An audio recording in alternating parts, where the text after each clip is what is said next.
네, 안녕하세요. LS증권의 염승환 이사입니다. 최근 저를 사칭하는 여러 유튜브 방송이나 카카오톡 채널들이 상당히 많은데요. 저는 이제 LS증권과 함께하고 있는 이 연불리와 함께 채널에서 공식적으로 방송을 좀 하고 있고, 저를 사칭하거나 돈을 달라고 한다거나 리딩을 원하거나 이런 것들은 다 사기일 가능성이 높기 때문에 여러분들이 각별히 주의를 하셨으면 좋겠습니다.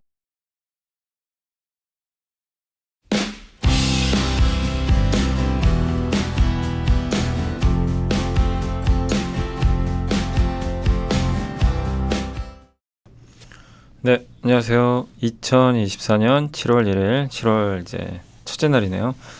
시장 함께 읽기 시작하겠습니다. 저는 LS증권의 염승환 이사하고요. 예. 자, 상반기가 이제 지나갔고, 이제 하반기가 시작이 되는데, 하반기 뭐 증시 출발은 좀 부진했지만, 그래도 오후장 들어선 좀 상승반전하면서 조금 분위기가, 특히 오늘 코스닥이 오랜만에 좀 살아나는 것 같아서 좀 뭔가 분위기는 조금씩 바뀌어가는 것 같습니다. 미국은 좀 쉬어갈 수 있겠지만 한국은 뭐 사실 별로 오른 것도 없고, 한국 증시는 이익은 증가하는데 주가가 못 올라서 사실 어떻게 보면 지수로 보면 가치 투자의 대상이죠. 근데 어쨌든 이제 시장이 좀 많이 외국인 빼고는 뭐 국내 내국인, 그러니까 뭐 개인 투자자분들 또 아니면 기관 다 좀 한국 시장을 냉대하고 있죠. 예, 비중을 많이 줄이고 상반기에 많이들 팔았잖아요. 그러다 보니까 한국은 좀 외국인에 의해서만 움직이는 좀 답답한 그런 흐름인데, 하반기는 좀 이런 분위기가 조금 더 바뀌었으면 좋겠고 좀 긍정적으로 가기를 좀 기대하면서 방송을 한번 시작을 해보겠습니다. 일단 이제 뉴욕 증시랑 주말에는 뭐 뉴스들이 워낙 많아서 뭐 방산된 내용들 하고요. LNG 그 주말에 뉴스 보니까 삼성중공업이 캐나다에서 2조 원 해양 플랜트 수주 따낼 거라는 보도가 있었고요. 그 다음에 이제 신약 개발 관련해서 AI로 신약 개발하는 게 계속 늘어날 것 같고, 또 비만 치료제 관련된 뉴스가 굉장히 많더라고요. 그래서 한 2개 요약을 해봤고, 또 동국제약에 대한 기사도 하나 있었고요. 또 중국의 3중 전에 이제 2주 남았죠. 중국의 최대 이제 그 경제 정책 같은 걸 결정한 행사고, 아마존의 K뷰티 컨퍼런스 후기에서 그 이제 골드만삭스가 또 그걸 어떻게 봤는지 요약한 게 있어서 엄브렐라죠. 예, 여기 이제 텔레그램에 이제 엄브렐라 리서치 제이라는 분이 계시는데, 이분이 이제 그 제2의 주식 투자 교실이 제목이거든요. 여기서 요약을 한 걸 제가 조금 더 편집을 해봤습니다. 그리고 이제 보고서로는 오늘 그 롯데정밀화학 얘기 좀 있고요. 석포제련소 조업 정지가 거의 확정돼가는 것 같고, 고려아한테는 좋다 요 내용이고, 사우디 아람코가 LNG 사업 본격화한다 그러고요. 중국의 스마트폰 출하량 올라갔고, 또 고려아연 현대글로비스가 장내 사업 계획 발표했죠. 지난주 금요일날 하나투어, 파마리서치, APR 그리고 전기차 판매까지 좀 많은 내용들이 있는데 한번 하나씩 또 말씀을 드려보겠습니다. 자, 미국 증시는 안 좋았습니다. 나스닥이 좀 많이 빠졌고요. 개인 소비 지출 물가 지수는 예상보다 더 잘 나왔는데 차익 매물이 쏟아졌고, 대선 토론에서 트럼프가 압승했다는 소식이 친환경주에 악재가 됐습니다. 그래서 변동성이 좀 이어졌던 것 같습니다. JP모건의 마르코 콜라노비치 전략가가 연말까지 S&P 500 지수가 23% 하락할 거라고 전망을 했다고 합니다. 이제 이유는 너무 쏠렸다. 예. 근데 23%는 하락을 할까요? 그건 잘 모르겠는데, 어쨌든 이제 경고를 했다 그러고요. 골드만삭스는 또 역시 좀 조정이 대비해라. 그러니까 많은 미국에서도요, 단기 조정은 대비하자. 왜냐하면 이제 뭐 그럴 수밖에 없는 게 워낙 많이 올랐잖아요. 미국은 많이 오른 데다가 추가 모멘텀이 있어야 되는데 이제 그게 좀 부족하다 보니까 좀 조정이 대비해라. 이런 내용들이 계속 나오는 것 같습니다. 그리고 대선 TV 토론 이후로 설문조사 했는데 뭐 트럼프 전 대통령이 압승했다 이런 내용이 많고, 바이든 대통령 교체해야 되는 거 아니냐. 근데 교체한다고 될 문제는 아닌 게 누가 할 건데요. 뭐 바꾸면 트럼프 이길 수 있나요? 그래서 결국엔 바이든 대통령이 완주하지 않을까 싶긴 한데, 결국 바이든 대통령 스스로가 풀어야죠. 지금 부족한 거를 풀어내야 될 것 같고, 아직 시간은 있으니까. 그래서 우리가 생각할 건 무조건 트럼프 전 대통령이 이기고 있으니까 무조건 됩니다. 이건 아니에요. 변수는 또 나옵니다. 그렇기 때문에 뭐 누가 될지는 사실 아무도 몰라요. 근데 지금 현재까지 판세는 트럼프 전 대통령이 유리하고 그러다 보니까 친환경주는 급락했다. 이렇게 보시면 되겠습니다. 정책이 뭐 친환경주한테는 별로 안 좋은 정책이니까요. 그 미국의 이제 물가지수는 개인 소비 지출 물가지수는 어쨌든 안정화됐어요. 전년 동월 대비 2.56%, 근원 PC는 2.57%, 전월 대비 0.08밖에 안 올랐어요. 예상을 하회했습니다. 그래서 너무 잘 나왔어요. 이번 물가지표는 예상은 했지만 예상보다 더 안정화됐어요.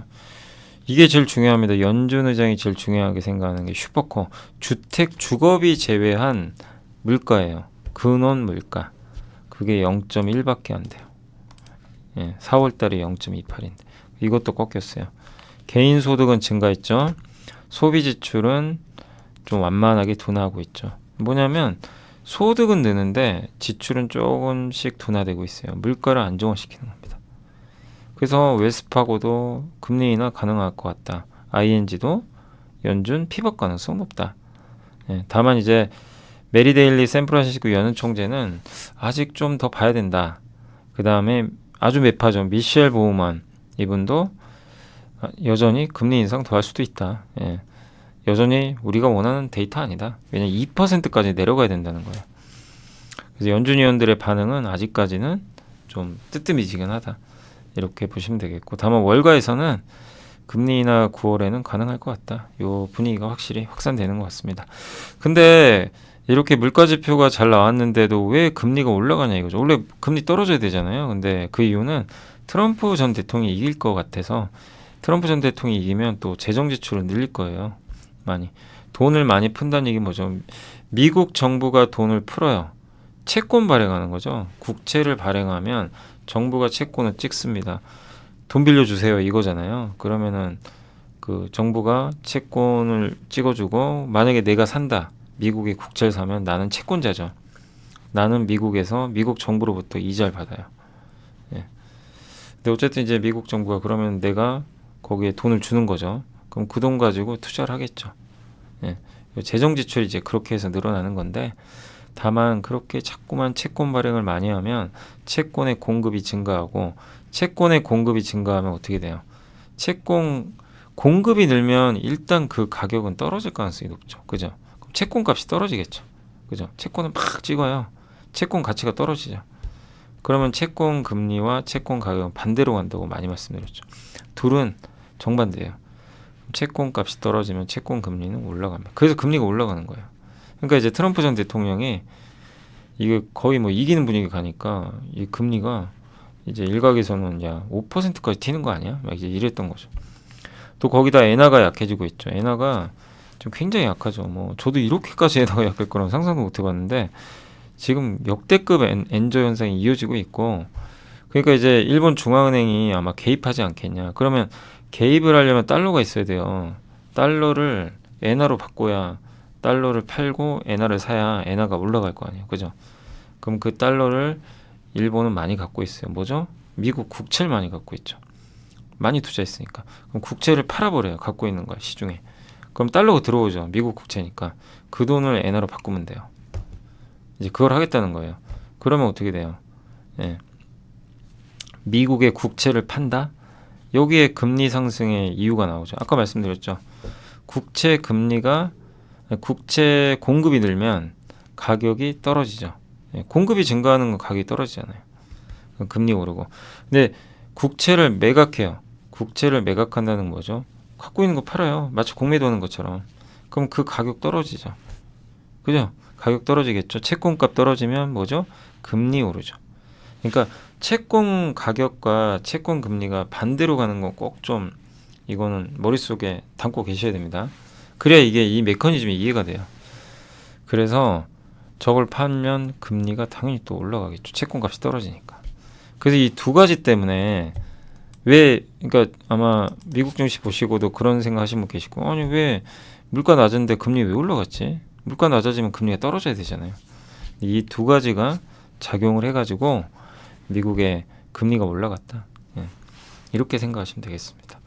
근데 이 둘 다 이렇게 될 수도 있다는 거지. 이건 확정된 건 아니거든요. 그잖아요. 근데도 이제 올라가 버린 거죠. 자, 그리고 이제 기업으로는 엔비디아나 이제 반도체는 약했지만, 근데 또 인텔, 퀄컴 뭐 이쪽은 또 좋았어요. 예. 그래서 좀 차별화됐고, 빅테크는 오늘 좀 부진했고요. 알파벳 부진했고, 애플, MS, 마이크로소프트, 아마존, 메타다 부진했습니다. 대선 후보 토론 여파로 전기차주 급락했습니다. 리비안, 니오, 테슬라는 또 올랐고요. 이게 트럼프가 집권하면 일론 머스크를 백악관 자문에 다시 임명할 거라는 한 달 전에 기사가 있긴 있었어요.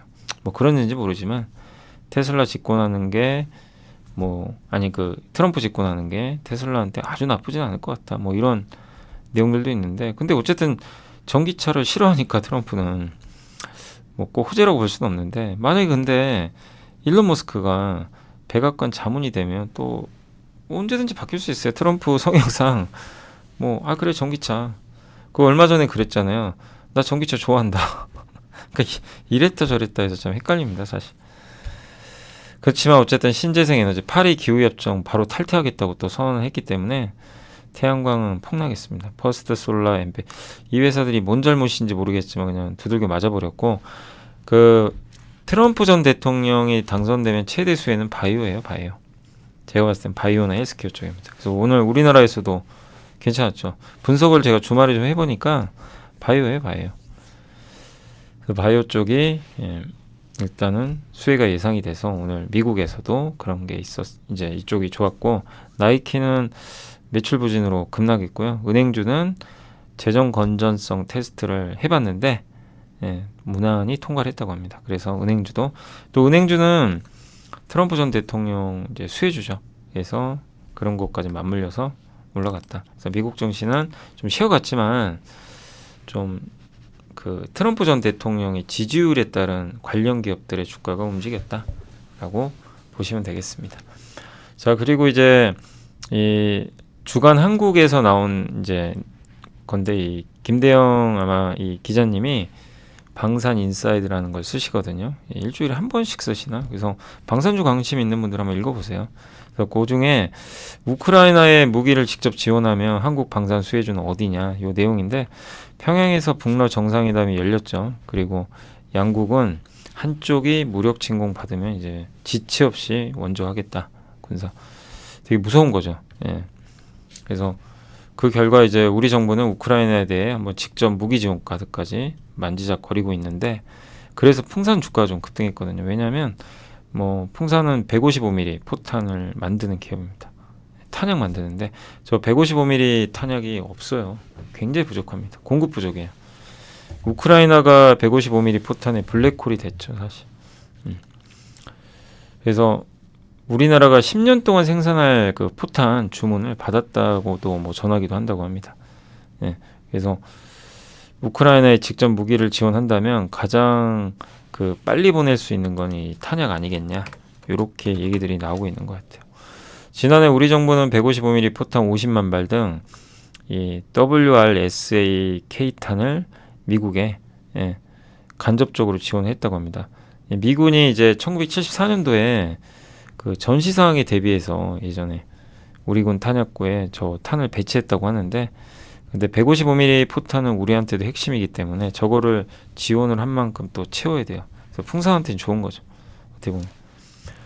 그리고 우리 군이 제일 많이 보유한 게 탄약이 NK-82 500파운드 항공폭탄이래요. 그걸 많이 갖고 있나 봐요. 3차 세계대전이 일어나도 다 못 쓴다는 말이 있다, 이렇게 전한다고 합니다.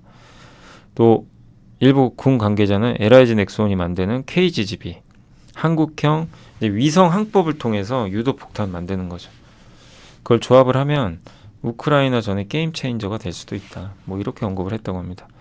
사거리가 100km나 되고요. 조종사가 단말기로 운영해가지고 우크라이나가 쓰고 있는 구소련제 전투기나 공격기에 바로 적용을 할 수가 있다고 합니다. 그 위력도 강하고 정확도가 높아서 지금 공군에 배치가 되어 있는데, 이런 것들을 이제 전달할 수도 있다, 이런 내용 같고요. 근데 K2 전차나 탱크나 K9 자주포나 천궁 등은 지원이 좀 어렵다고 합니다. 우리 군의 진짜 핵심 무기고, 한반도도 지금 위기가 고조되다 보니까 이거를 보낼 수는 없는 거죠. 핵심 무기를.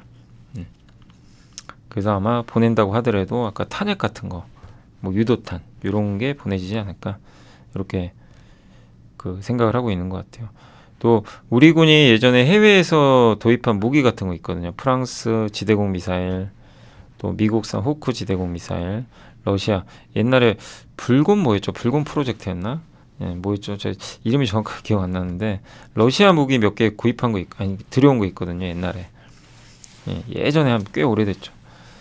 이제 그런 것들을 갖고 있으니까 뭐 그런 것들도 지원할 가능성도 있다. 근데 그래서 아무튼 이번에 이제 그 러시아와 북한이 정상회담을 했는데 상당히 이제 우리로서는 굉장히 좀 위협을 느낄 수밖에 없는 거죠.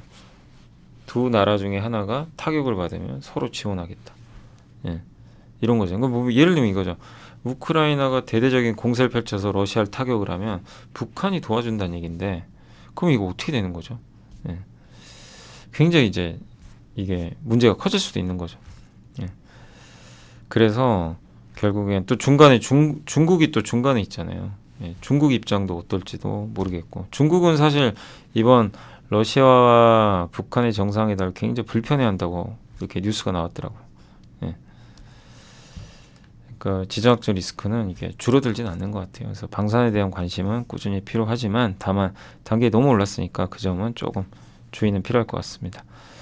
그래서 업데이트는 계속 해야 될 것 같고요. 그리고 LNG가 다시 뜨니 삼성중공업, 이존 해양 플랜트가 LNG 수요 증가 따라서 다시 효자로 부상 중에 있는데 캐나다에 펜비나 파이프라인이라고 있어요. 이 회사가 있거든요. 제가 홈페이지 전 다 들어가 봤어요. 들어가서 찾아보고 자료도 있더라고요. 실제 거기에 삼성중공업이 적혀 있어요. 아, 그래서 이거 됐구나. 확정됐구나. 이렇게 좀 주말에 보니까 내용이 나와 있어가지고 그러니까 이 신문 기사뿐만 아니라 제가 직접 홈페이지 들어가 봤더니 실제 삼성중공업이 적혀 있었습니다. 최종 투자 결정이 떨어졌고요. 이게 뭐냐면 그 시더 LNG라는 프로젝트예요. 이제 이거를 계속 조사를 한 거죠. 근데 최종적으로 결론을 냈어요. 이거 투자하기로. 이 펜비나 파이프라인. 예. 그래서 삼성중공업이 설비 제작 기업이 됐고 아마 2조 원 정도 수주를 받을 것 같고 총 규모는 5조 원짜리인데 그 중에 삼성중공업 2조 원, 또 이거 설계 프로젝트 진행하는 기업이 하나 더 있어요. 그 회사까지 같이 해가지고 아마 총 5조 원 될 것 같고 FLNG입니다. 바다에서 그 천연가스를 액화시키는 거죠. 그래서 LNG로 만들어서 운송할 수 있게 해주는 그게 FLNG고 전 세계 8대 중에 5대를 삼성중공업이 만들었어요. 기술력이 최강입니다. 그러니까 FLNG는 그냥 삼성이 1등이에요. 예, 그냥 1등이라고 생각하시면 되겠고 요거를 캐나다에서 드디어 따냈습니다. 1기당 가격이 2조 원이 넘어요. 그래서 LNG 운반선 6척 정도 되는. 근데 옛날에 우리나라 해양 플랜트 악몽이었죠. 이것 때문에 회사가 망할 뻔했거든요. 해양 플랜트 하다가 2010년대 초에 수주가 안 되니까 해양 플랜트가 그때 이제 떠오르니까 저가 수주를 했는데 그게 독이 돼가지고 유가 폭락하는 바람에 2014년도에 유가가 $20까지 간 적이 있어요. 그냥 해양 플랜트가 되겠어요. 그래서 막 취소되고 지금도 막 그런 소송도 일부 있었죠. 조 단위로 돈을 까먹었어요 여기서. 근데 이제 드디어 10년 만에 이게 좋아지고 있고 이걸로 끝이 아니라 이따 보고서도 보여드리겠지만 그 심해 시추 같은 수요도 많이 늘고 있고 아무튼 해양 플랜트도요 드디어 10년 만에 이제 웃음꽃이 좀 피는 그런 사업으로 바뀌고 있는데 여기 제일 잘하는 건 어쨌든 삼성중공업입니다. 예. 이번에 수주를 따냈고 시장도 이렇게 커질 것 같고요. 영업이익도 높습니다. 그래서 이게 시더 LNG가 이제 뭔지 좀 더 궁금해서 제가 그 홈페이지 들어가서 요약을 해봤어요. 그 자료가 있길래 캐나다의 풍부한 천연가스를 공급을 활용하고 예, 세계 시장의 저탄소 에너지 옵션을 공급할 수 있는 전략적인 위치에 있다. 시더 LNG는 하이슬라 네이션즈 여기 아마 거기에 그 부족 국가인지 제가 모르겠는데 하나의 국가 같더라고요. 거기에 예, 거기 이제 캐나다 쪽에 원주민 같은데 거기랑 펜비나 파이프라인이 각각 지분이 이렇게 보유를 해요. 예. 그리고 친환경적으로 설비를 만든다고 합니다. 그래서 BC 하이드로가 이게 저도 뭔지 몰라고 찾아봤거든요. 제가 이거 챗 GPT한테 물어봤어요. 야, 이 BC 하이드로가 뭐냐 이렇게 물어봤더니 캐나다 전력회사래요. 수력 발전으로 만든대요 전기를. 그렇게 해서 여기다 전력을 공급한대요. 그럼 시더 LNG 프로젝트는 저 전력을 받아서 프로젝트를 이제 모든 프로젝트는 다 전기가 들어가야 될 거 아니에요, 그죠? 네. 그래서 해양가스 링크 파이프라인, 심해 항구, 도로 뭐 이런 거 다 해가지고 이제 하는 거죠. 그 코스탈 가스링크 파이프라인 리미티드 파트너십과 장기 운송 계약을 따라서 시더 LNG 시설이 그 파이프라인 통해서 캐나다 천연가스를 공급받게 된대요. 그러니까 캐나다에 천연가스가 있죠. 이걸 받아서 FLNG에서 액화시켜서 LNG로 바꿔요. LNG로 바꿔서 어디로 보내요? 수출. 아시아에 수출하는 거예요. 서해안에 있어요, 캐나다. 그래서 그쪽 항구 통해 가지고 이제 아시아 뭐 우리나라도 올 수도 있고 중국으로 갈 수도 있고. LNG를 만드는 이유는 운송하려고 만드는 겁니다. 운송. 그래서 그걸 해주는 설비가 바로 어디다? 삼성의 FLNG다. 이 프로젝트는 28년 말에 가동될 것 같습니다. 그래서 펜비나 파이프라인 코퍼레이션은 70년 동안 북미 에너지 산업에 서비스를 제공해온 선도적인 에너지 운송 및 미드스트림 서비스 제공 업체다. 네. 그래서 저는 이게 GPT나 이런 번역기가 있는 게 너무나 감사한 게 이거를 그냥 후딱 번역을 해주니까 홈페이지 들어가서 번역을 너무 잘해주니까. 그러니까 이제는 여러분들도요 이렇게 정말 해외에서 정보 얻기가 어렵지 않아요.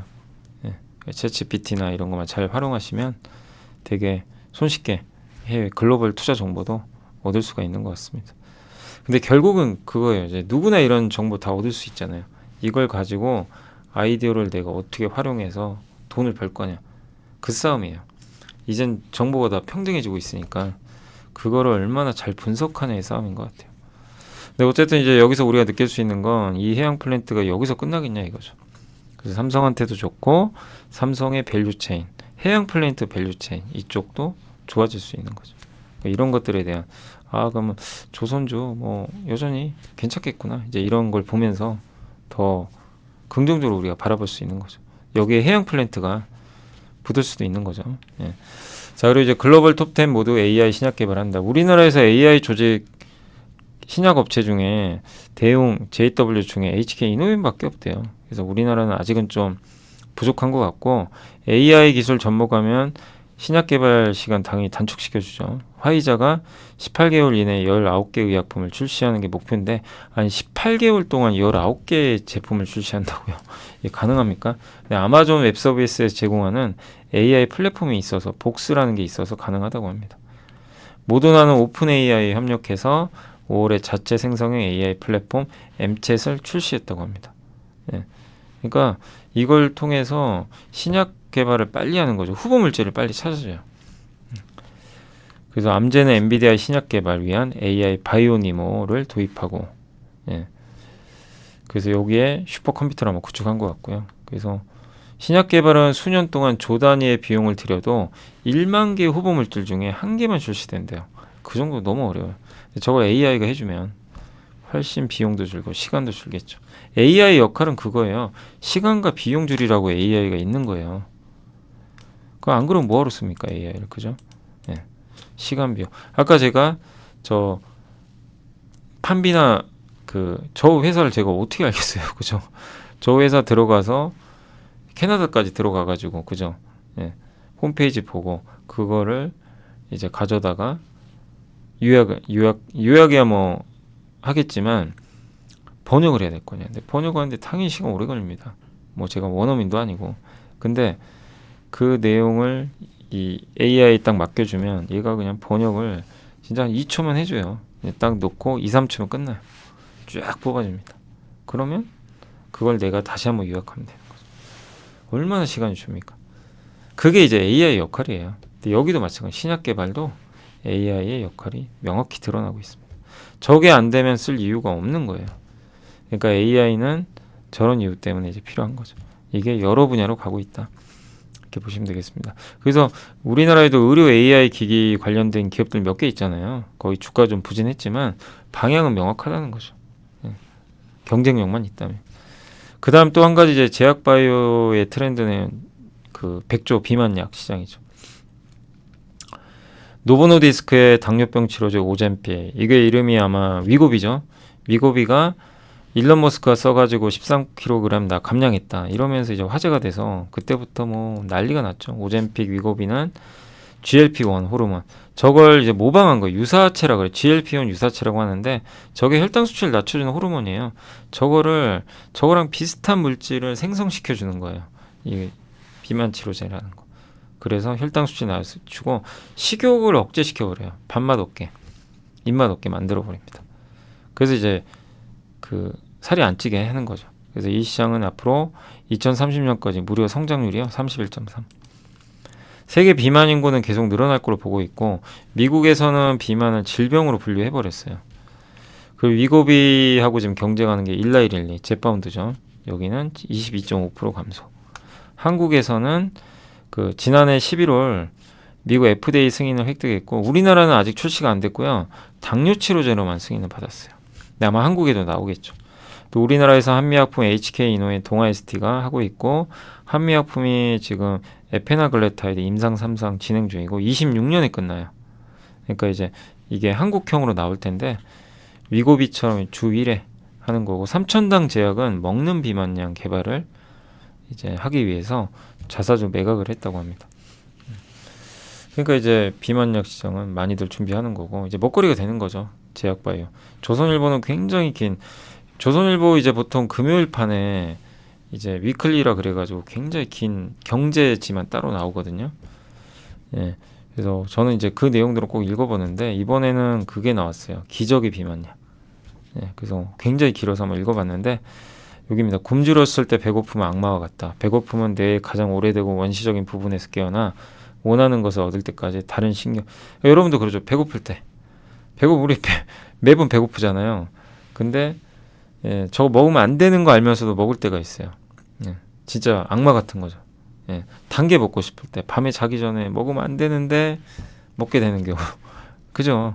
그 진짜 그거를 제어하기 너무 어려워요. 예, 그래서 이제 머릿속에 악마가 하나 들어가 있는 거죠. 예, 그런 걸 얘기한 것 같아요.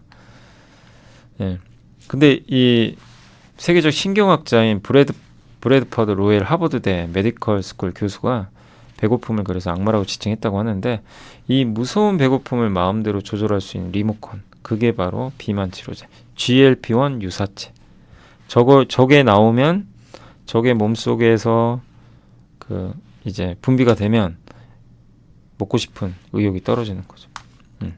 그리고 뱃속에 된 위에 있는 음식물이 늦게 떠나요. 대장으로.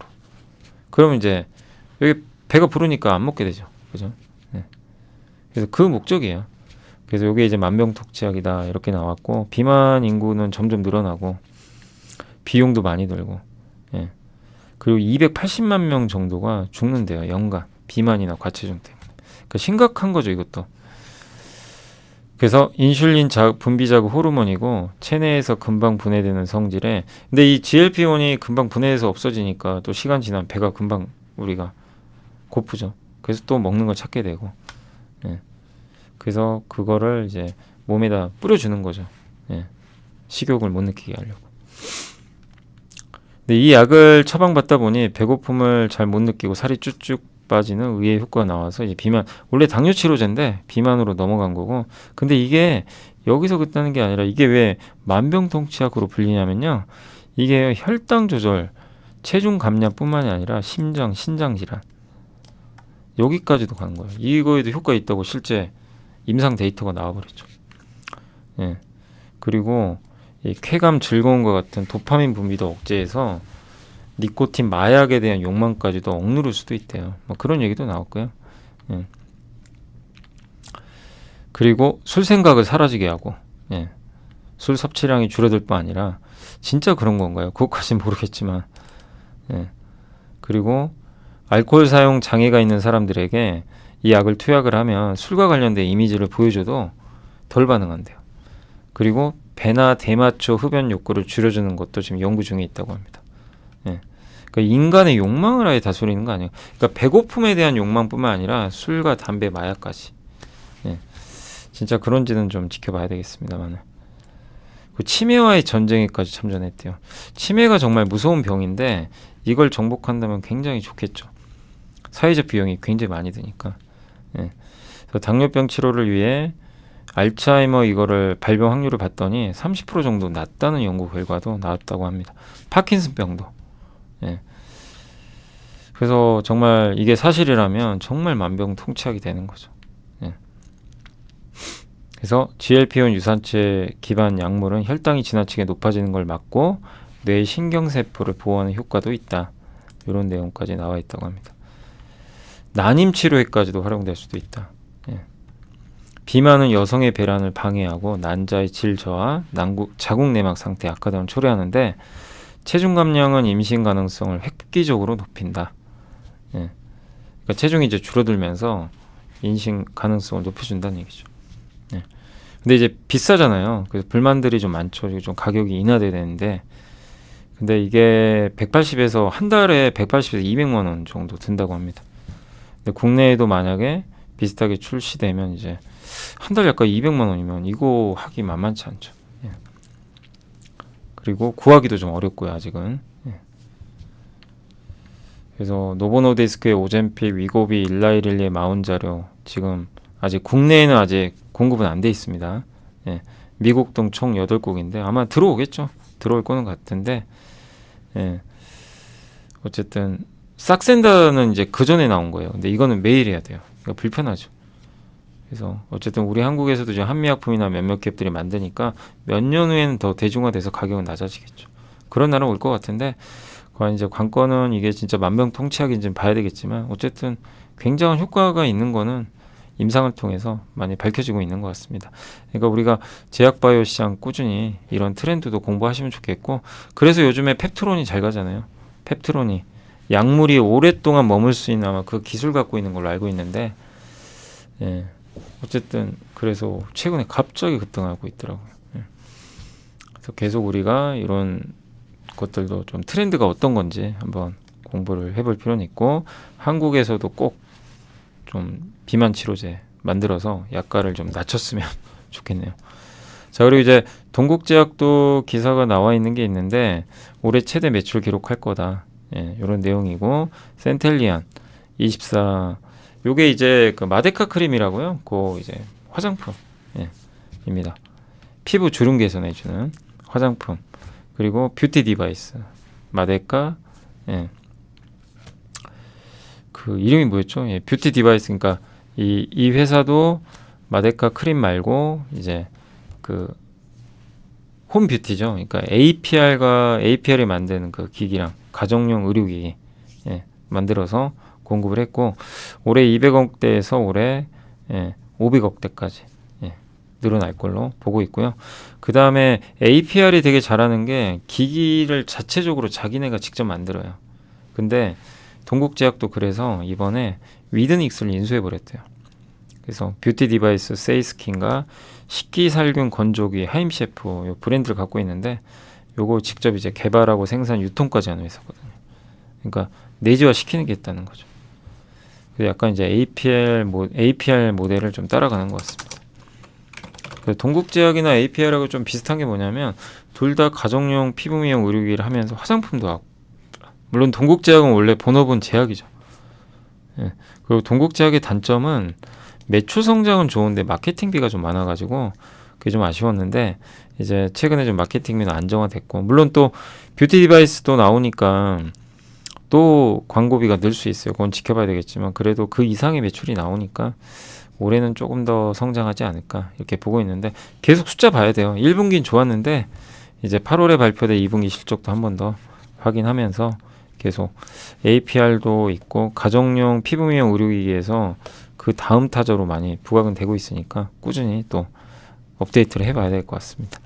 자, 중국의 3중전회가 이제 열릴 텐데, 시진핑 주석이 지방정부 재정난부터 소비 부진에 이르기까지 만성적인 문제에 직면한 중국의 성장 재부양을 위해서 1년의 주요 조치에 대한 계획을 발표할 거라고. 이 로이터에서 나온 거 이제 제가 요약을 해본 거예요. 그 분석기를 돌려가지고 그 뭐죠?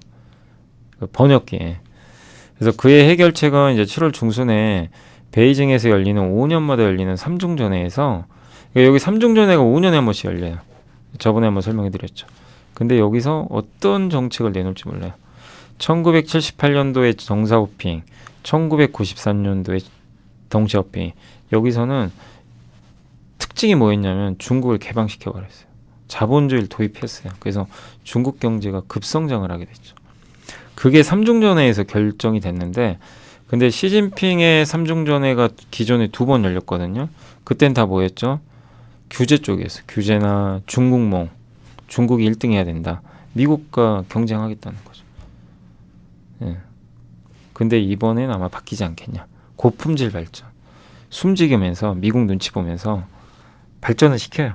그래서 뭐 반도체나 2차 전지나 첨단 산업으로 발전을 하는데, 대외적으로 막 우리 이렇게 잘한다 막 이렇게 떠드는 게 아니라 미국의 좀 눈치를 본다는 얘기죠. 뭐 중국 입장에서 자존심 상할 수도 있겠지만 미국과 대결해서 좋은 게 없거든요. 그 도광량의 어둠 속에서 실력을 기르겠다. 이렇게 발표를 할지는 아직 모릅니다. 근데 자꾸 외신 보도가 그렇게 나와요. 근데 저대로 되면 되게 저는 긍정적이다. 중국이 경제에 집중하겠다는 거죠. 미국과 싸우는 것보다. 그럼 우리한테는 좋아요. 예. 어쨌든 중국 수준이 늘어날 수가 있거든요.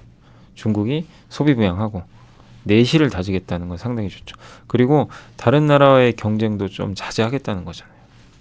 지금 중국이 너무 막 물건들 싸게 만들어가지고 막 풀어버리니까 많은 국가의 제조업이 힘들어지죠. 근데 그것도 자제할 수 있다는 얘기거든요.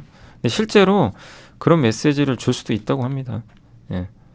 그래서 과거에 막 알리바바도 규제하고 막 그랬는데, 최근에 시 주석이 5월에 열린 심포지엄에서 민간 기업을 위한 환경을 최적화하는 방법을 경청을 했대요. 그 얘기 뭐예요? 다시 옛날로 돌아가겠다. 알리바바 같은 회사들 규제 풀어주겠다. 규제 풀어준다는 건 좋은 거죠. 네. 그래서 인민일보 일보에서도 뭐라고 돼 있었냐면, 중국이 작년에 10년 만에 처음으로 외국인 투자가 줄어들었대요. 예. 그걸 사설이 낸 거예요. 그 얘기는 뭐죠? 다시 개방하겠다는 거죠. 규제 완화하고. 한번 보자고요. 2주 남았는데 실제로 저게 나온다면 상당히 의미가 있다. 그래서 요거에 굉장히 또 중요한 이슈니까 지켜봐야 될 것 같습니다. 또 아마존의 K뷰티 컨퍼런스 후기가 열렸는데, 요게 K뷰티가 이제 경쟁력 있는 이유 그거고요. 제품 한 방울요 쓰고, 우리나라 ODM 뭐 세계 최고죠. 그래서 빨리빨리 출시해주고 제품 포트폴리오도 되게 다양하고 고객들과 소통을 잘해요. 뭘 원하는지 알고 적시에 출시하고 디지털 마케팅도 잘하고 SNS 소통하고 인디 브랜드 시장이 열린 거죠. 또 미국 시장 큰데 미국은 정말 다양한 인종과 연령이 있죠.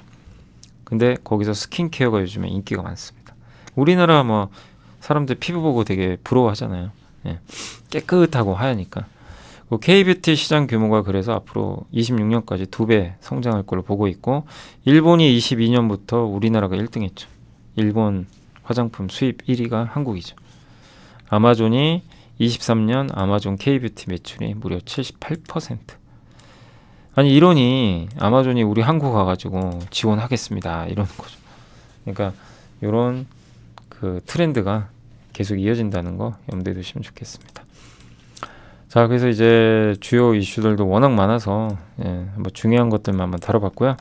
자, 그다음에 보고서 이제 몇 개만 좀 빠르게 말씀드리면, 롯데정밀학 이제 투어 지난주에도 한번 요거 비슷한 보고서 보여드렸는데, 이제 여기서 이것만 있는 건 아니고요. 최근 에너지 업계가 아까 삼성중공업하고 연결 지어보세요. 최근 에너지 업계가 대규모 M&A에 이어서 쉘, BP 같은 오일 메이저입니다. 우리나라 치면 정유회사들인데 심해 탐사 움직임이 커지고 있대요. 이 얘기는 뭐죠? 왜 심해 바다 밑에서 원유 캐는 거예요. 천연가스나. 왜 그럴까요? 가이아나가 성공했잖아요. 지금 우리나라도 동해 이거 가지고 찬반 이런 뜨겁지만 어쨌든 그 가이아나도 결국 성공은 했거든요. 거길 파봤더니 대박이 난 거죠. 근데 여기가 유전의 손익분기점이 $36밖에 안 돼요. 진짜 대박이죠. 예. 캐내는 순간 지금 원유 팔면 무조건 수익이죠. 여기는. 지금 유가 얼마입니까? $80니까. 예. 굉장히 낮죠. 그래서 매일 23년도, 24년도 지금도 뭐 M&A를 많이 하는데, 이들 업체들이 M&A를 어느 정도 하면서 이제 힘의 침투로 가고 있어요. 왜냐하면 가이아나를 봤더니 돈이 되거든요. 예. 그래서 이거를 지금 계속 하겠다. 그래서 우리나라에도 지금 하려고 관심들이 많죠. 근데 이런 게 많아지면 성공 여부는 몰라요. 근데 저런 트렌드에서 우리가 주목할 건 뭐죠? 조선사죠. 해양 플랜트. 바다에서. 저기 강자가 삼성중공업이죠. 그러니까 삼성중공업뿐만 아니라 뭐 현대중공업도 있고 또 거기에 기자재 업체들. 그러니까 조선주자들한테는 이런 분위기가 굉장히 좋을 수밖에 없는 거죠. 원래는 이건 기대도 안 했던 거거든요.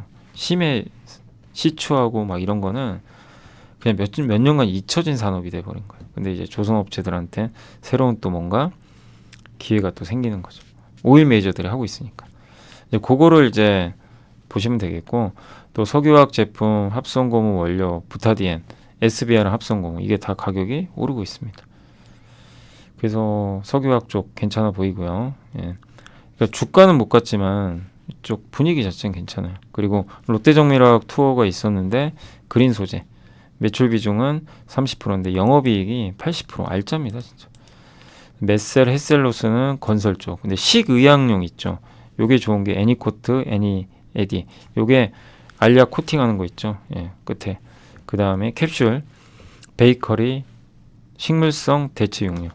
요쪽에 들어가는데 어쨌든 이쪽 관련해 가지고 지금 동사 여기 롯데정밀화학 점유율이 27%고요. 1위, 3위가 붙어 있어요. 예. 그래서 인천 공장 증설 완료되면 압도적 1위가 될 것 같다. 또 암모니아 좀 기대가 되죠. 중장기적으로. 친환경 이제 연료로 많이 쓸 수가 있고요. 그래서 지금 당장은 아니지만 중장기적으로는 좀 괜찮은 그림이 나오지 않을까 이렇게 보고 있습니다. 자, 그리고 이제 석포제련소라고 조업정지. 저도 이게 뭔가 했거든요. 근데 읽어보니까 신문기사에도 실제 있더라고요. 그 중국의 아연정광 재련 수수료가 사상 최저까지 떨어지니까 이제 아마 감산 가능성이 높아지고 있고, 이거는 고려하는 데는 좋죠. 감산을 들어가면 이제 아연 재련 수수료가 올라갈 가능성도 있죠. 그리고 영풍의 석포재련소가 60일 조업정지 처분을 받았나 봐요. 경상북도에 소송을 제기한 거예요. 내가 왜 60일 동안 조업정지 당해야 되냐. 근데 2심 판결에서도 원고의 항소를 기각했대요. 그러니까 한마디로 경상북도의 처분이 적합하다. 옛날에 2019년도에도 2019년도에 영풍이 특별 점검을 했는데 물안경 보존법 위반을 받았나 봐요. 그래서 최초 4개월 조업 정지 받았는데 60일로 좀 더 이건 줄어들었다고 합니다. 근데 일시적이다. 그래서 소송 제기했는데 패소했고, 대법원까지 갈지는 모르겠습니다. 21년도에도 10일 조업 정지 당한 적이 있었대요. 근데 이거를 만약에 이게 확정이 되잖아요. 그러면 3, 4개월 동안 가동이 중단될 가능성이 높대요. 근데 영풍 석포제련소가 이게 적은 규모가 아니라 전 세계 2%나 차지해요. 여기가. 예. 국내 아연 시장 점유율도 무려 30%. 그러면 누가 수혜죠? 예, 이렇게 되면 고려아연이 수혜받는 거죠. 예, 그 내용입니다. 그래서 이런 이슈도 있다는 거 참고하시면 되겠고, 사우디 아람코가 LNG 사업을 본격화할 예정이라고 합니다. 그래서 작년에 사상 처음으로 LNG 사업에 진출했고요. 미드오션 에너지라는 회사 지분을 인수를 했고요. 미드오션의 LNG 포트폴리오는 고르곤, 플루토, 퀸즐랜드 이런 데가 지분을 갖고 있고, 호주의 LNG 포트폴리오는 24년 3월 말 총 21억 달러. 그러니까 요게 이제 요 지분을 어쨌든 인수했다라고 보시면 되겠고, 해당 LNG 프로젝트 운영자는 쉐브론, 우드사이드 쉘. 미드오션은 그러니까 LNG 투자를 해가지고 한마디로 일본과 아시아에 수출하겠다는 거예요. 그러니까 한마디로 사우디 아람코는 정유사고 원유 기반인데 이 회사가 LNG 투자를 하는 겁니다. 예. 그게 이제 특징적이고, 그 다음에 24년 6월 중순 얼마 안 됐죠. 리오그란데 LNG 프로젝트라고 있나 봅니다. 요거를 이제 여기서 LNG를 구매하는 20년짜리 LNG 계약을 맺었다고 합니다. 20년에 걸쳐 연간 120만 톤의 LNG를 아람코에 공급하는 거예요. 그 아람코가 LNG 받아다가 그걸 또 활용을 하겠죠.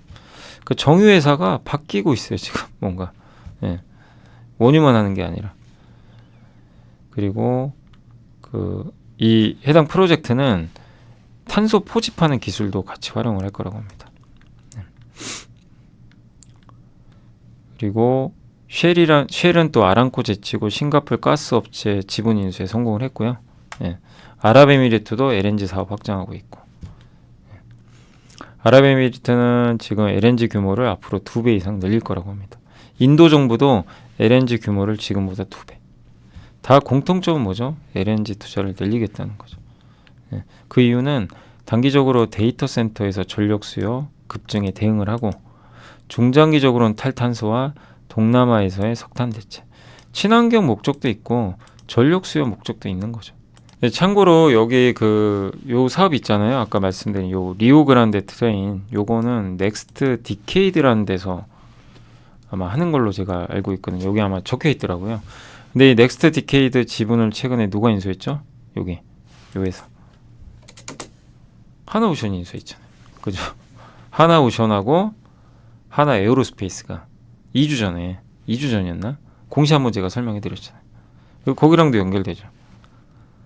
예. 그러면은 요걸 통해서 또 이쪽에 LNG 구매 취약을 했다는 건 여기에 또 LNG 발주가 될 수도 있는 거고, 운반선이 수출을 하겠죠.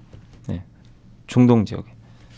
그러니까 한마디로 하나오션이 또 이 넥스트 디케이드 지분을 인수했는데, 여기 관련해서 아랍에미리트, 사우디도 예, 여기서 이제 LNG를 공급받는 계약을 맺었다. 이렇게 또 보시면 좋을 것 같습니다. 한마디로 LNG가 커지고 있고 그 수혜를 조선사들이 받는 그런 그림으로 좀 가고 있는 것 같아요. 또 탄소 보집은 기본으로 들어가고 되어 있는 것 같습니다.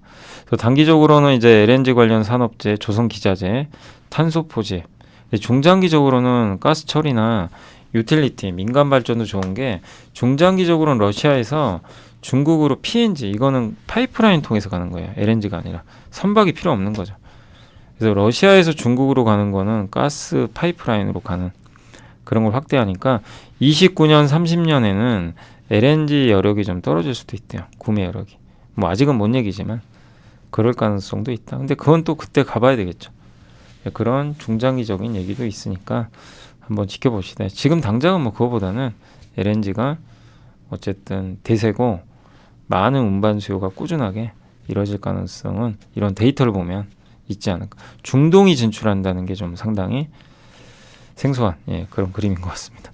자, 그리고 이제 중국의 5월 헤드셋 출하량이 16.5% 증가했고요. 스마트폰이 13.5, 애플이 무려 전월 대비 43.9나 나왔습니다. 점유율도 반등했어요. MLCC는 이제 재고 정상화 마무리 단계 국면이고, 특히 애플 위기론의 출발점이 중국인데 중국이 반등하고 있어요. 9월에 애플 아이폰 나오죠. 그래서 괜찮을 것 같다. 애플 밸류체인 단기 최선호주 의견을 제시를 해줬습니다. 그러니까 중국의 스마트폰 판매 잘 되고 있는 것 같아요. MLCC와 애플에 좋다. 그리고 고려아에는 이제 목표 주가 67만 원 유지가 나왔고요. 기초금속, 기금속 이거 오르면 고려아연한테 원래 긍정적인데 주가는 참 안 갔죠. 자회사들도 지금 실적 정상화되고 있대요. 신사업은 아직 시간 걸린다고 합니다. 신재생에너지, 자원순환, 2차전 이거 투자를 했는데 회수하는데 좀 시간은 걸려요. 그러나 본업이 올해 좋아진다. 그래서 올해는 본업에서 모멘텀을 한번 기대해보자. 그리고 주가가 많이 못 올랐으니까 괜찮지 않겠냐라는 의견이고, 현대글로비스가 장내 사업 계획을 지난주 금요일에 공시를 냈고요. 목표 주가 올렸고 적극적으로 자산을 매입해가지고요. 비계열 현대차 그룹에서 좀 벗어나겠다, 물량을 이렇게 보는 것 같고, 그 다음 운임도 많이 올라갔고 배당도 늘린다고 합니다. 주주와는 좋죠. 그리고 2분기 실적은 드디어 6개 분기 만에 턴어라운드 할 걸로 보고 있는 것 같습니다. 그 CEO 인베스터 데이를 열어서 어쨌든 이제 얘기를 해줬고, 초대형 선박도 도입할 거고, 지금 81척 정도 배를 갖고 있는데 요걸 128척까지. 현대글로비스의 좀 단점 중에 하나가 배가 좀 적다라는 얘기가 있었는데 늘리겠다고 합니다. 또 무상증자 발표했고요. 배당 성향도 올리겠다. 운임도 올라가고, 현대차 그룹하고 올해 하반기에요. 운임 재협상합니다. 그 운임이 내년에 반영되거든요. 올라가겠죠. 왜냐하면 자동차 운반소 운임이 엄청나게 올랐어요. 그걸 높아진 거에 재협상을 하면 수익성 좋아지겠죠. 그러니까 우리가 현대글로비스를 보는 많은 뭐 예전에도 많이 분석해드렸지만 핵심 뭐죠? 싸다. 주가 저평가돼 있다. 부담 없다. 주주환원도 늘릴 것 같다. 그리고 무엇보다 정의성 회장이 지분을 많이 갖고 있어서 주가 오를수록 정의성 회장한테 유리하죠. 근데 주가가 정말 안 갔어요. 근데 최근에 갑자기 오르기 시작하더니 이런 좋은 또 장래 사업 계획까지 나오면서 급등했고 아직도 주가는 싸죠. 그래서 중장기적으로 좀 좋은 그림이 숫자만 계속 이제 이어진다면 괜찮지 않을까 싶습니다. 자, 그리고 이제 하나투어는 우리가 이제 패키지 여행하면 좀 선입견 있죠. 야, 패키지 여행 누가 가냐. 저도 사실 좀 그런 생각을 많이 했거든요. 근데 안 죽었어요. 예, 고정관념을 깰 필요는 있는 것 같아요. 지난 48년간 여행 수요는 꾸준했고, 왜냐하면 소득이 늘면요 여행은 늘어나요. 자동적으로. 거기다가 엔저가 너무 심하니까 일본 여행 정말 많이 들어가시죠. 일본이 싸요. 엔화 때문에 엔화가 너무 싸지니까. 여행은 기본적으로 사치제니까 경기 민감제고 안 가도 돼요. 필수 소비재가 아니죠. 근데 사람은 가고 싶어요. 소득이 늘면. 그죠? 예. 여행 가서 쉬고 싶고. 그래서 패키지 여행이 성장을 하고 있고요. 사양 산업이 아니란 얘기입니다. 그러니까 패키지 여행 4사 매출은 지난 24년 동안 꾸준히 올랐대요. 그러니까 혼자서 여행 가고 선택 여행 가고 막 이러다 보니까 야, 요새 누가 패키지 가냐 이럴 수 있지만 아니라는 거예요. 실제 데이터는 반대입니다.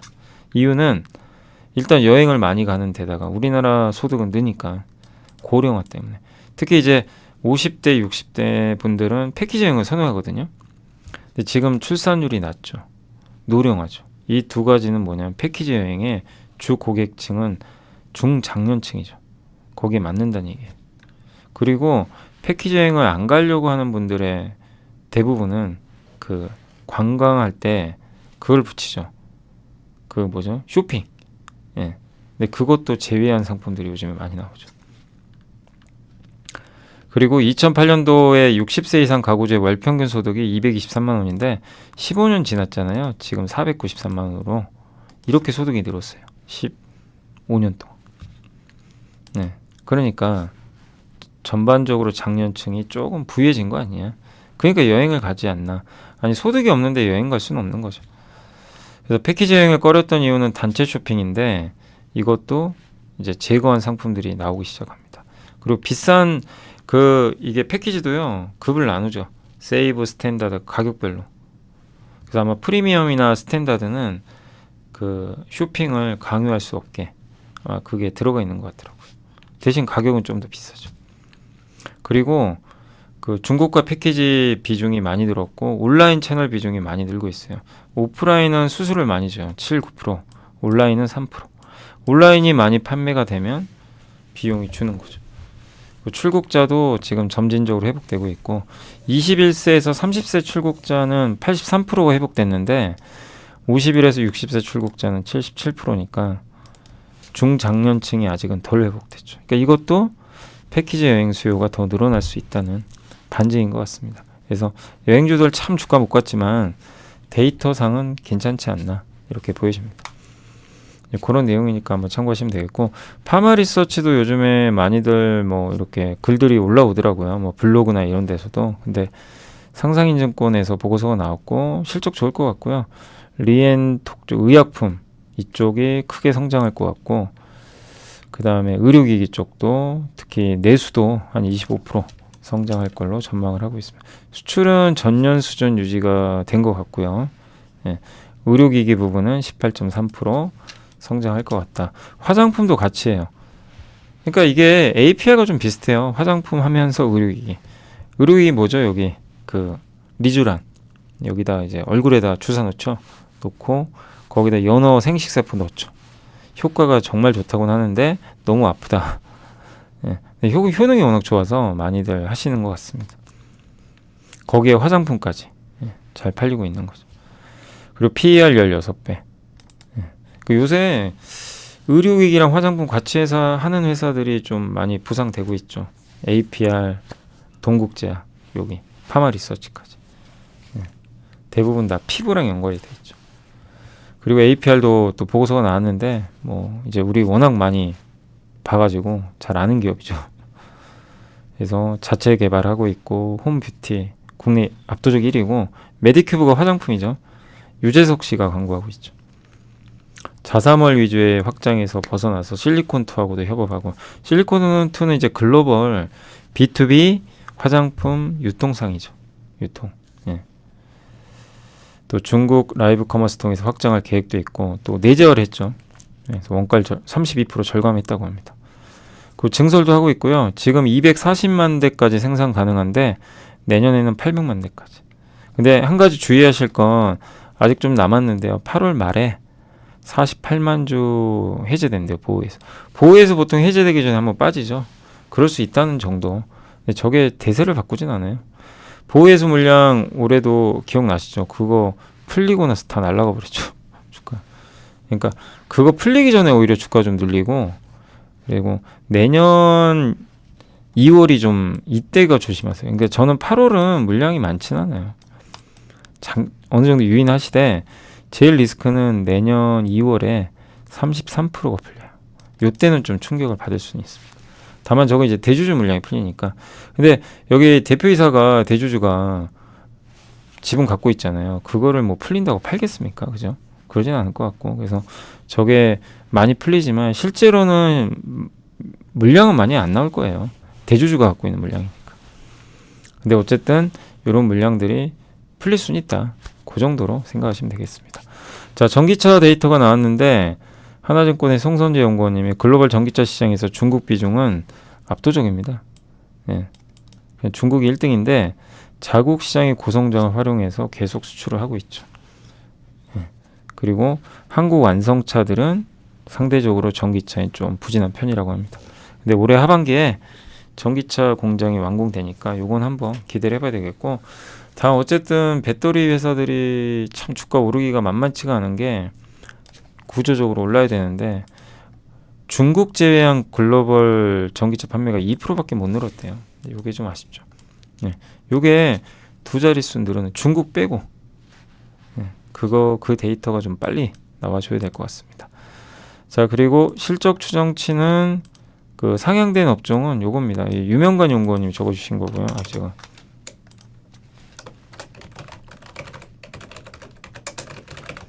요런 이제 그 기업들이 뭐 SK스퀘어, HMM, 대한해운 2분기 추정치 좀 올라간 기업들이에요. 그래서 KCC, LX 인터내셔널, 현대홈쇼핑, SK하이닉스, 고려아연, 대주전자재료, 동국장 이런 기업들이 조금 그 추정치가 좀 올라왔으니까 참고하시면 좋겠습니다. 내부자 매수는 6월 28일 날 미래에셋증권에서 이렇게 각각 내부자 매수가 우선주까지 있었고요. 이 김미석 부회장님이 본주랑 우선주를 이렇게 사신 것 같아요. 그 다음에 6월 28일 공시로는 웨이브 일렉트로가 뭐 하는 회사냐면 그 무기 있죠. LIG 넥스온이 만드는 유도탄, 유도 미사일 안에 유도 장치 있죠. 그거 추적할 수 있는 그런 거 만드는 회사예요. 좀 중소형주, 아주 소형주죠. 시총이 아마 1,000억이 안 된 것 같은데, 그러니까 LIG 넥스온과 같이 가는 기업이죠. 근데 현궁에 공급을 하는 계약을 맺었고 20억을 선급금으로 수령을 했다고 합니다. 그러니까 먼저 줘버리는 거죠, 돈을. 예. 그래서 그런 이제 있었으니까 한번 참고하시면 되겠고, 현대글로비스 아까 말씀드린 대로 중장기 배당 정책. 제가 계산해 보니까 작년에 배당을 6,300원 줬거든요. 3%예요. 근데 27년도에 예상 배당금은 12,600원으로 계산이 돼요. 예. 뭐 그냥 계산을 해보면 그 정도 아마 될 걸로 보고, 그럼 6% 정도 배당 나옵니다. 27년 기준. 예. 연결 기준으로 배당 성향 최소 25%니까. 근데 이거를 어떻게 계산을 하냐면, 뭐 계산 같은 거는 이제 장래 사업 계획 경시에 나왔는데, 그 2030년에 어쨌든 매출 40조 원 정도 이제 그 할 걸로 지금 전망이 이제 발표를 했고요. 영업이익률은 7%, 2.8조 원 정도죠. 40에다가 2.7% 정도 곱하면 ROE가 15% 예상을 하고 있습니다. 그리고 앞으로 7년간 9조 원 투자하겠다. 예. 그래서 2.8조 원 이상 진짜로 볼지는 좀 지켜봐야죠. 지켜봐야 되겠지만, 예, 어쨌든 저 정도 만약에 벌게 된다면 지금 주가는 싼 건 아니죠. 관건은 계획도 중요하지만 실천이 되느냐, 요게 더 중요할 것 같습니다. 그래서 요런 그 장래 사업 계획 경시가 있었으니까 좀 참고하시면 좋겠습니다. 자, 이제 오늘 장이 끝났고요. 이제 시장만 마무리하도록 할게요. 오늘 종합주가 지수는 이제 올랐습니다. 올해 1년 동안 지금 5.6% 올랐어요. 정말 주가 못 갔죠. 위가 좀 열려야 될 텐데요. 예. 어쨌든 오늘 강보합권 다시 2,800을 넘어섰고, 근데 오늘은 코스닥이 좋았어요. 부진했던. 정말 오랜만에 양봉이 좀 크게 나오면서 바닥을 드디어 다진 것 같습니다. 오늘 그리고 이제 외국인들은 일단 조금 팔았고요. 주로 전기전자 샀지만 운수장비, 자동차, 조선 쪽은 좀 많이 팔았습니다. 제약바이오가 오늘 제일 좋았죠. 예, 아마 트럼프 좀 수혜주로 부각이 됐던 것 같아요. 오늘은 좀 제약주가 좋았고, 그 다음에 섹터 쪽으로도 비만 치료제, 인벤티지레, 펩톤, 여기가 다 비만 치료에 연결된 거죠. 그러니까 신문 기사에 지난주 금요일도 그렇고 금요일이었죠. 주말판 비만 치료제 기사가 많이 나오더라고요. 실제. 예. 어쨌든 관련된 기업들의 주가도 좀 뜨거웠고, 또 관련된 지금 개발하고 있는 동아ST, 한미약품도 좀 답답하시죠. 근데 2년 남았어요. 근데 물론 뭐 지금 당장은 아니니까. 근데 길게 본다면 뭐 나쁘진 않을 걸로. 다만 이제 임상이 성공을 해야 되겠죠. 예. 그리고 동아ST도 있고, 그렇지만 오늘은 이제 펩트론이 가장 크게 올랐고, 또 CXL, 삼성이 CSL에 아마 집중할 것 같다. 올해 4분기에 아마 저게 나올 것 같긴 한데, 그러다 보니까 가장 대표 회사가 엑시콘이죠. 그래서 오늘 엑시콘의 주가가 아주 큰 폭으로 올랐던 것 같습니다. 2차 전지 셀도 오늘은 LG엔솔이 정말 너무 부진했는데, 근데 오늘 왜 그런지 아세요? 아까 잠깐 기사를 보니까 CATL이 주가가 급락을 한 거예요. 뭐 감산할 수도 있다, CATL이. 근데 그게 우리나라한테 이제 호재가 되는 거죠. 예. 1등이 감사한다고 하니까. 그래서 아마 배터리 가격이 이러면 좀 올라가지 않겠냐, 뭐 이런 기대감도 있는 것 같고요. 그래서 정말 오랜만이지만 LG엔솔, 삼성 SDI, 이노베이션 지난주 금요일에 한번 또 배터리랑 상관없이 좀 올랐다 보니까 LG엔솔하고 오늘 올라갈 땐 조금 일부는 좀 빠졌던 것 같고요. 오늘 바이오 기업도 오스코텍도 저번에 한번 라이브 때 누가 물어보시더라고요. 근데 한미약품과 같이 가죠. 그래서 아니야, 한미약품은 유한양행, 예, 유한양행과 이제 같이 가는 기업이고, 유한양행이 8월에 이제 FDA 승인 여부가 남았는데 오스코텍과 같이 연결돼 있죠. 좋은 데이터가 나오기를 좀 기대해 보겠습니다. 아무튼 오늘은 바이오가 시장을 장악했고, 바이오 시밀로도 좋았습니다. 바이넥스, 셀트리온 다 오늘 분위기 좋았고요. 의료 AI 쪽도 오늘 분위기는 뷰노도 좀 괜찮았고, 루닛도 좀 올라간 것 같습니다. 항공주도 최근에 좋았는데, 근데 오늘은 뭐 TA항공이 날아가 버렸네요. 진단키트 쪽도 급등했고, 제약주 전반적으로 뭐 하이텍팜, 한독, ST팜도 많이들 물어보셨죠. 왜 빠지냐? 아니 근데 이유 없다니까요. 예, 근데 오늘은 이제 5% 가까이 올랐습니다. 의료기기도 좋았고, 한마디로 헬스케어의 날이네요. 오늘은. 예.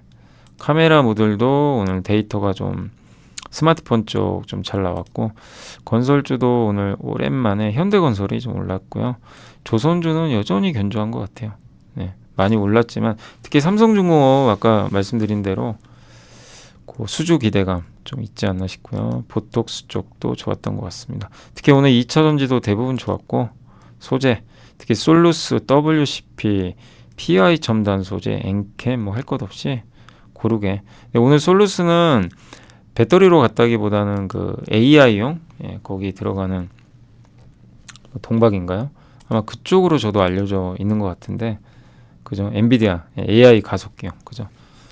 저 뉴스 때문에 저번에도 한번 올라갔다 확 밀렸다가 다시 한번 올라가는 것 같습니다.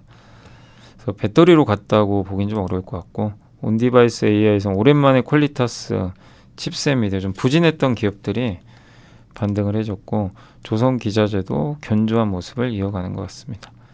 그래서 많은 업종들이 오늘 코스닥이 오르다 보니까 좋았지만, 반대로 그동안 많이 올랐던 전선주 급락, 전력설비, 근데 워낙 많이들 올랐기 때문에 이유가 큰 건 아니었고요. 어쨌든 오늘은 좀 빠져버렸고, 종합상사도 좀 충격이 일부 있었고요. 피팅주도 오늘 조금 부진했던 것 같습니다. 근데 화성밸브가 좀 많이 빠져서 그런 거고요. 많이 오른 음식료도 좀 안 좋았습니다. 오늘은 우양이 좀 많이 빠졌네요. 풍력은 뭐 예상하셨겠지만 바이든이 좀 지금 지고 있다 보니까 영향을 좀 받았던 것 같아요. 그래서 그런다고 풍력을 안 할까요? 참 그건 모르겠는데 어쨌든 안 좋았고, 낸드 쪽도 오늘은 제일 많이 오른 그 테크윙이 정말 많이 올랐죠. 그래서 많이 오른 게 빠졌지 뭐 반도체에 큰 문제가 있다 이렇게 볼 필요는 없는 것 같습니다. 많이 오른 거는 좀 차익 매물 쏟아지는 것 같아요. 태양광도 오늘 좀 안 좋았고, 우주항공 쪽도 오늘 일부 기업들은 좀 쉬어갔던 것 같습니다. 그리고 인터넷 대표주도 오늘 네이버가 뭐 계속 좀 부진한 상태고요. 증권주들도 오늘은 좀 부진했던 것 같습니다. 그러나 오늘은 이제 대부분의 기업들이 좀 반등을 하면서 전반적인 분위기는 괜찮았던 것 같습니다. 다만 이제 오늘 외국인들이 자동차를 많이 팔아버렸어요. 좀 차익 매물 내는 것 같아요. 그래서 현대차가 좀 빠졌고, 삼성전자는 견조했고요. 그리고 2차전지 좋았고, 그러니까 밸류업 있죠. 화재주들, 보험주들 빠졌습니다. 밸류업, 전력기기 타 시장 이끌던 기업들이죠. 이쪽이 좀 빠졌고, 현대글로비스는 이제 발표하면서 주가가 급등했습니다. LS 일렉트릭도 전력기기로 올해 뭐 워낙 좋았고, 삼양식품도 주도주였는데 빠졌고, 하나솔루션은 뭐 아쉽지만 어쩔 수가 없어요. 지금 뭐 트럼프 때문에 너무 영향을 받는 것 같습니다. 펀더멘탈 좋아지고 있는데 쉽지가 않네요. 에코프로비엠 2차전지 좋았고요. 코스닥에서 확실히 2차전지가 살아나야 이게 그 코스닥이 좋아요. 분위기. 오늘도 그게 여지없이 드러난 것 같습니다. 서진도 빠졌고, 테크윙 다 강했던 업종들이에요. JNTC. 코스닥에서 장 약할 때 급등하던 기업들이 오늘은 반대로 빠지는 흐름이 나왔다라고 보시면 되겠고, 바이오랑 2차전지가 힘을 내주니 코스닥이 가볍게 오늘은 살아난 것 같습니다. 그래서 오늘은 이제 그런 좀 시장 흐름이었다. 그래서 코스닥도 공통점은 뭐냐면, 시장을 이끌던 그런 기업들은 쉬고 있어요. 뭐 자동차, 밸류업, 전력기기, 음식료, 거기에 반도체에서도 제일 많이 오른 게 테크윙이거든요. 테크윙 오늘 급락했죠. 스마트폰 쪽에 JNTC도 많이 올랐죠. 여기도 급락. 이런 기업들을 눌러버리고 2차전지, 바이오 못 올랐던 섹터들이 전반적으로, 요새 또 삼성전자도 견조하잖아요. 그러니까 좀 순환매가 도는 오늘은 좀 분위기였다라고 봐주시면 좋을 것 같습니다. 자, 오늘 방송은 이제 여기서 마무리하도록 하겠고요. 뭐 이번 한 주도 일단 증시 분위기는 좋게 출발을 했는데 계속 이어질지. 근데 좀 걱정은 친환경주예요. 친환경주들이 좀 살아나야 될 텐데, 배터리는 살아나는데 트럼프의 좀 지지율 상승 이런 것들이 좀 부담으로 작용을 하고 있는 것 같습니다. 자, 오늘 방송은 여기서 마무리하도록 하겠고요. 저는 또 내일 이 시간에 찾아뵙겠습니다. 감사합니다.